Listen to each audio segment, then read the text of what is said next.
Southwest Louisiana is the primary area for rice production and milling, a land of promise to the families that settled here, and it's a land of accomplishment in the present day for the Bertrands. But before we take our tour of their rice farm, let's journey back to where it all began. In 1755, during the expulsion of the Acadians, British soldiers forced terrified Acadian people from their land while burning their homes and crops. They had no choice but to flee from Nova Scotia. Thousands of Acadians were deported to areas around the Atlantic and the Caribbean, but many were attracted to Louisiana. This is how David and Lorraine Bertrand's family arrived in Louisiana, deported out of Nova Scotia, and with some of their ancestors coming directly from France, found new hope and settled in southwest Louisiana. Rice traveled with Acadian settlers from the Carolinas in the early 1700s.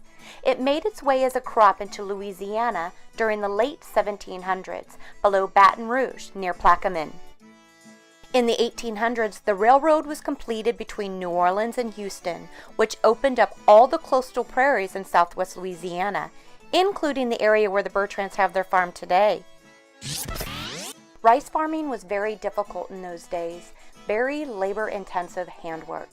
The labor force required to harvest the rice was 10 times what it is today.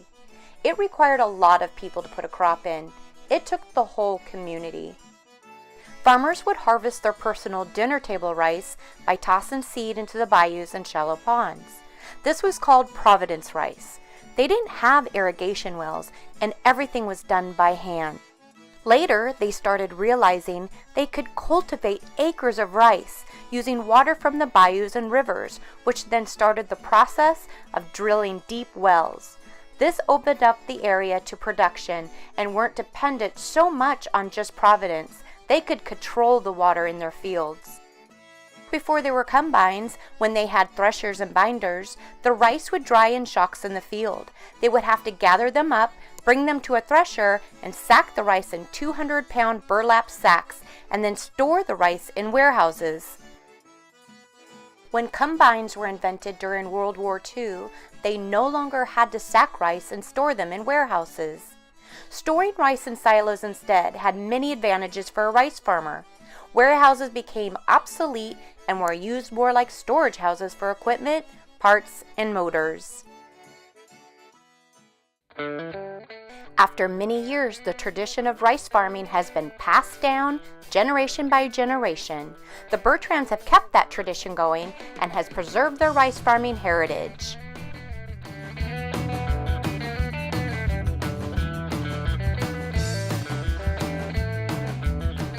The labor force, what used to take 20 to 30 men, now one person can do it, and do it better.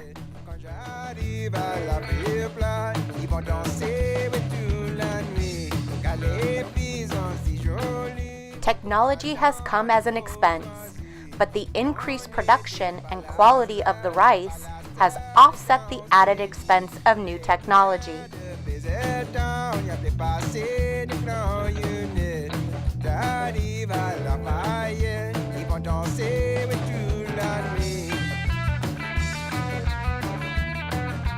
There's a real revolution going on right now.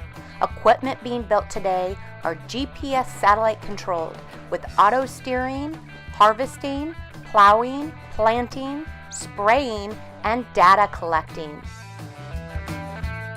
From the yields collected from the current year, that data will be used in the fertilization application next year.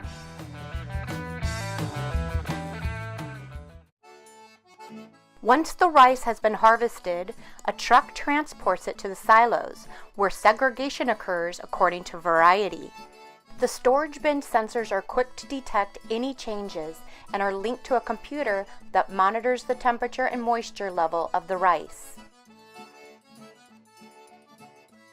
Harvested rice is commonly named paddy rice. This is the name given to unmilled rice with its protective husk in place.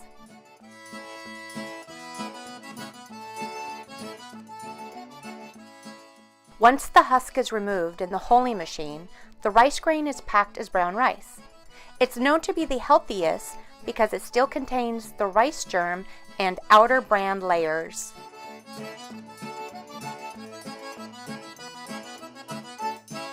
Milling rice removes the germ and bran layers from the grain, exposing the white starch center, which we know as white rice. Now it's ready to be poured over a wire mesh screen, sifting out any broken kernels. By spreading the whole grain milled rice onto a white surface, it can be checked for stains or heat damage. The same whole grain milled rice is then spread onto a blue surface to check for chalk percentage and whiteness level. A brown rice sample is also spread to check for insect or peck damage and red rice percentage.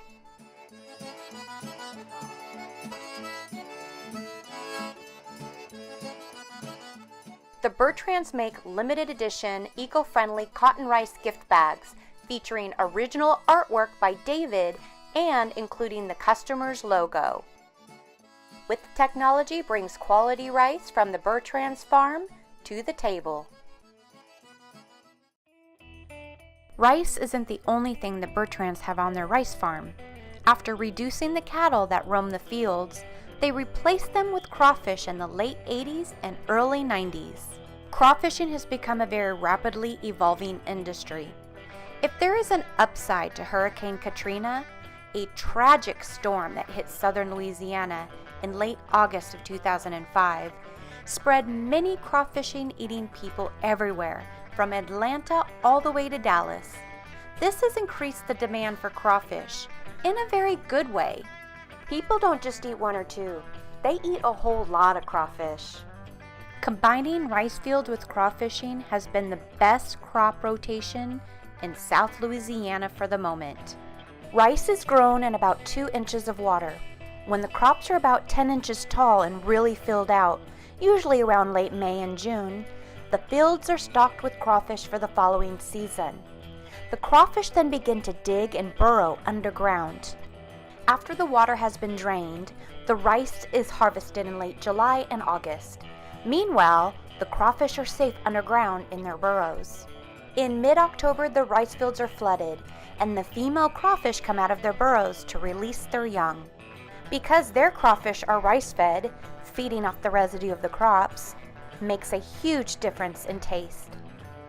Crawfishing begins as early as November and as late as February.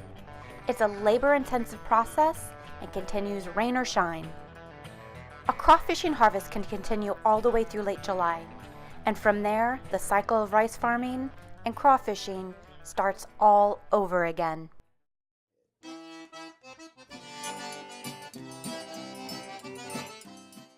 Lorraine's grandfather, Mr. Alexander Lejeune, moved onto the property in Elton, Louisiana in the 1920s and raised his family there. In 1956, he passed away, and Lorraine's father, Mr. Seward Lejeune, acquired the home site, and the home he grew up in was moved away to another location. At that point, Seward Lejeune built a ranch-style brick veneer home where Lorraine and her sisters grew up and where the Bertrands continue to raise their own family in.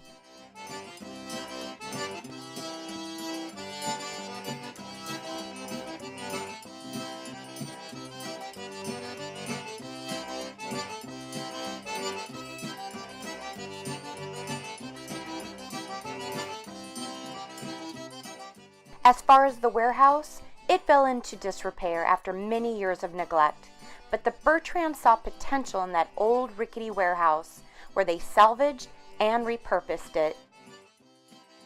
Not only did they preserve its unique history, they use it to bring family and friends together for special events and gatherings, like their famous boucheries they do every year. And LSU has entertained the EPA, and LDAF has held annual meetings in the Bertrands warehouse.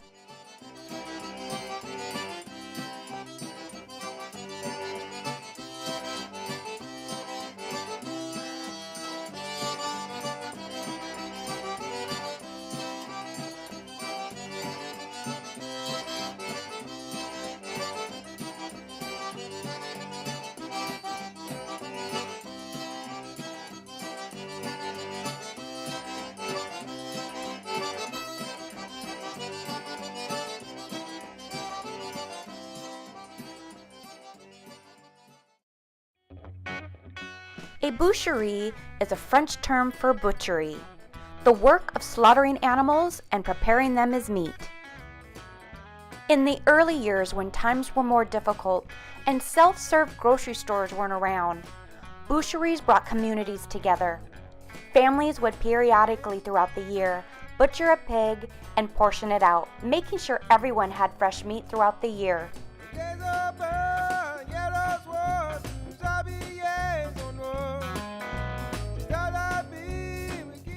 Today, the Bertrands will butcher a pig at one of their boucheries, cooking it into many different things, like sausage jambalaya, stews, tasso, and cracklings, made from traditional French recipes.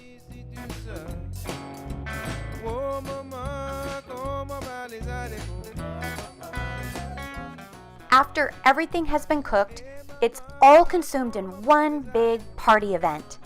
The boucheries today have evolved from what it was in the past. Now they are family gatherings, combining music and dancing as part of the celebration.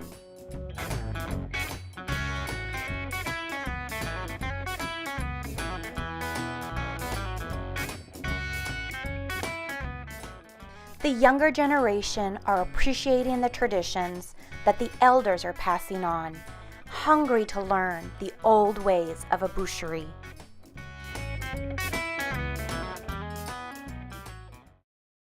Currently, the Bertrands have been working on a children's book, a fun story for all ages. It's a story of Lorraine's family and my family too, but mainly focused on her family and their struggles and how the farm evolved into what it is today. And we were very fortunate to have really hardworking, innovative ancestors and mentors. And I wanted to preserve that story for future generations. And I love art anyway, so I wanted to combine the art with the story.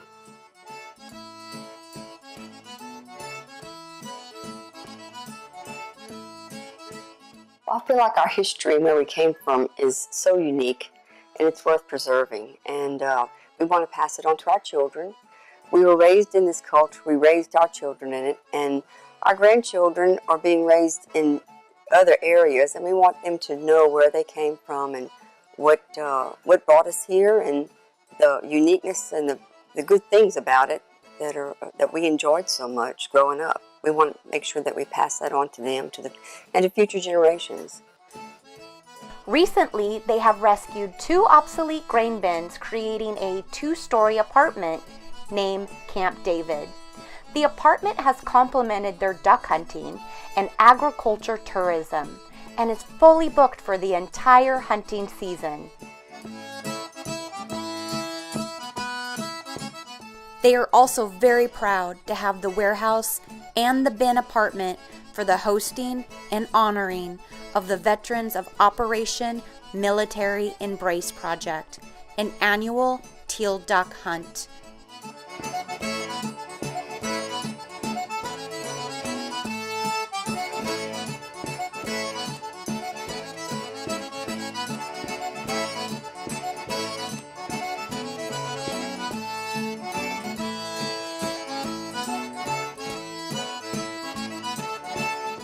Rice yesterday, rice today, rice tomorrow, rice for life. A true Bertrand patrimony. Merci. Merci.